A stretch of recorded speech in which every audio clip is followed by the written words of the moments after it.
Hey, how you doing, everybody? Welcome back to Monkey Shine Lab. I am coming to you from my guest quarters, if you will, here at Chez Peruso, otherwise known as the home of cryptid toys and games. So I'm out here in New Jersey until Sunday, and then I'm going to be headed back out to the West Coast. But we just decided, what the hell, let's do something really stupid, which is easy because the both of us do a lot of stupid things. But I wanted to talk about a couple of things that I have picked up in the last day, and also some of the stuff that Andre has found for me, which, I mean, such a sweetheart. Let's start with, yes, it is the F1 5-pack. So basically, I have everything I need right here. Quality. But then this evening, while we were at the store, Andre looked through the Diecast and found this for me. He did not ask me to pay for it, which is a very sweetheart thing to do. It's older. It's from 1994, but keeping with my F1 craziness, got that. I got a toothbrush, and I got some deodorant, also need to use. But this morning we were at the local Acme, which is the sort of Kroger grocery store, or I guess maybe there was Safeway, the same chain as Safeway. So when we were in there today, they had new shippers. And so Andre found this. So he laid another Williams on me. And then I found the Nissan Skyline Golf that I'm missing, which is nice. This was just too cool to pass up. This 68 Dodge Dart is absolutely gorgeous and finished front and back. It's just amazing.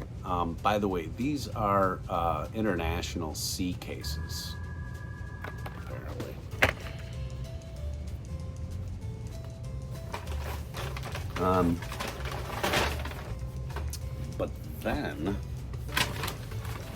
But wait, there's more. This was when I arrived.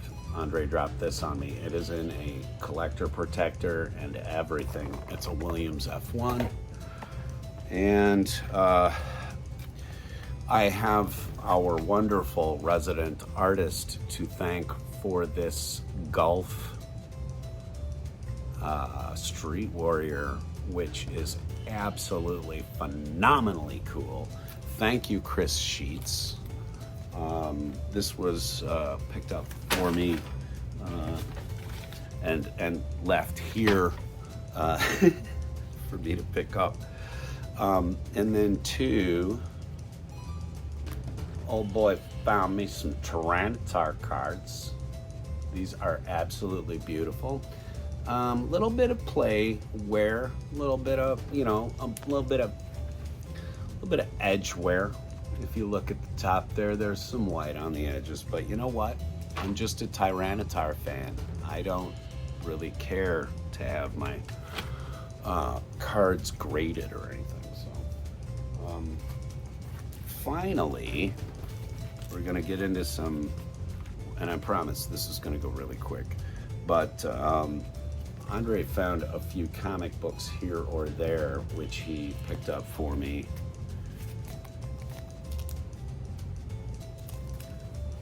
Some relatively silly stuff, but I do like this Superman and Firestorm with Freeze. What's her name? Killer Frost. Excuse me, Killer Frost. little Hulk action. These are really neat. And I think that he just sort of found these in a pile somewhere. I have no idea where he picked them up. Because Andre doesn't do a lot of comic book stuff at the shop. But interestingly enough,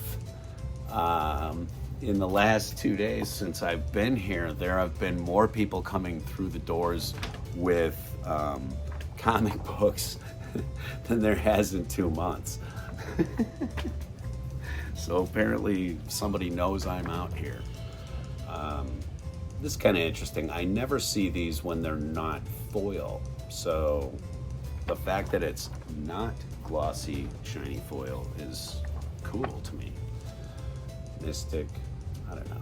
Just got a big bear haunch hanging out. That's her superpower. Richie Rich. A little Archie. And, you know, for those of you saying, why Richie Rich? Why Archie? You should see how valuable some of these comic books are. I mean, not these particularly necessarily, but, you know, Archie comics, they have a huge following. Richie Rich and stuff, get on Whatnot. You'll see how often they get sold. This is repugnant. This woman with these basketballs on her chest. Come on, man. Really? And that's from a red-blooded American male, okay? Little Avengers aughts goodness there.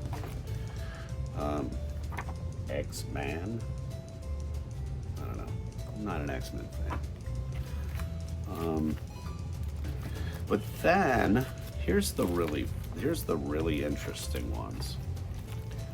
Had a guy come in yesterday with about a little over 400 comics, maybe, 405 comics. 2 long boxes full.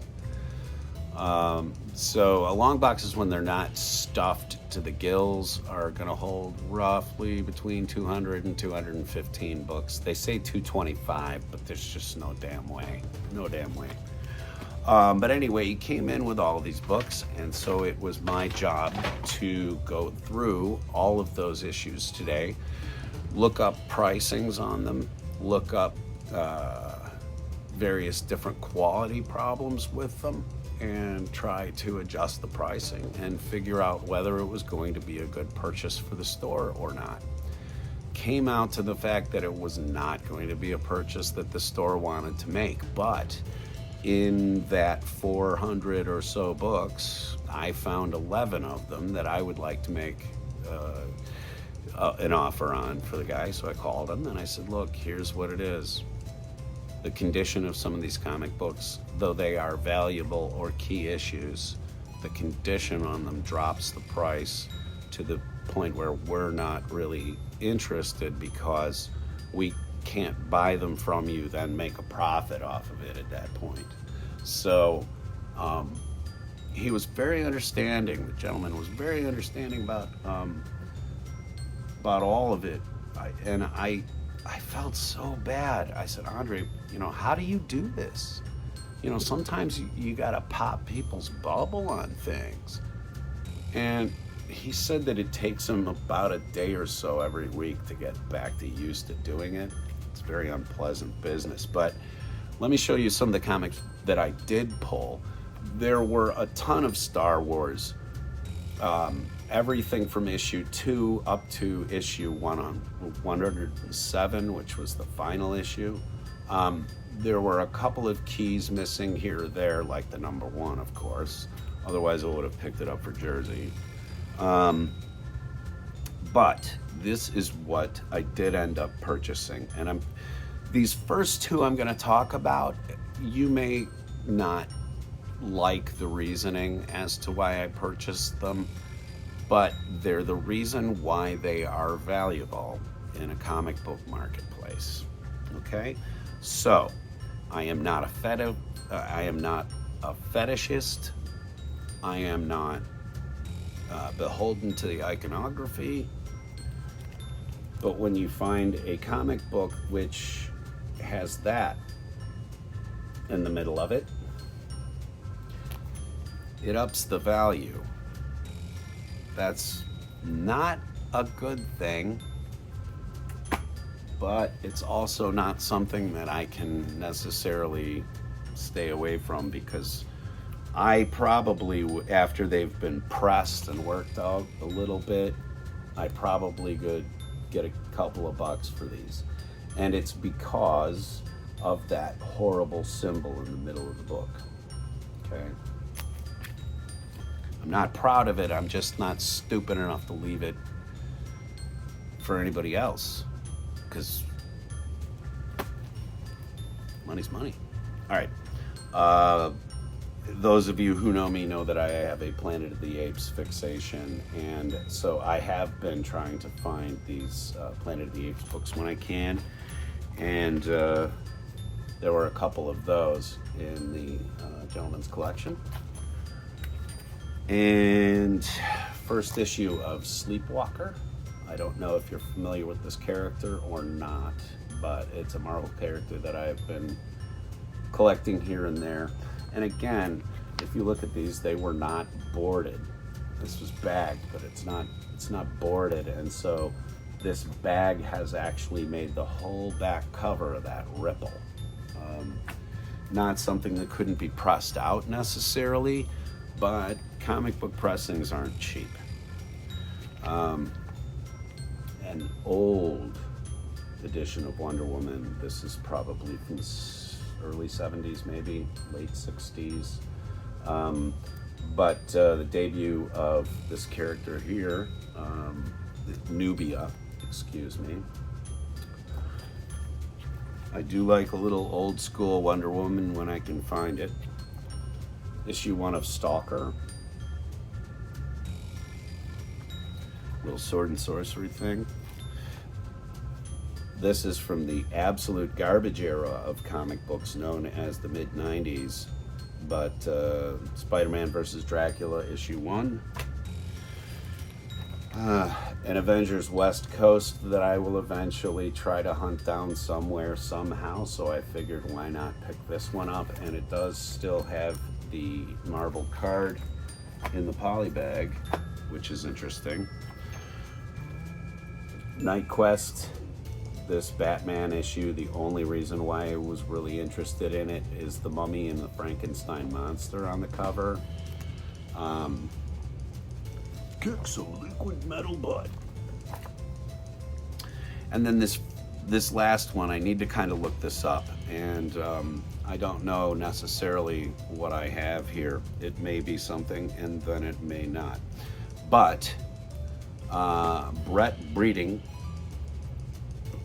and Mike Carlin, who were involved with this book, both signed it.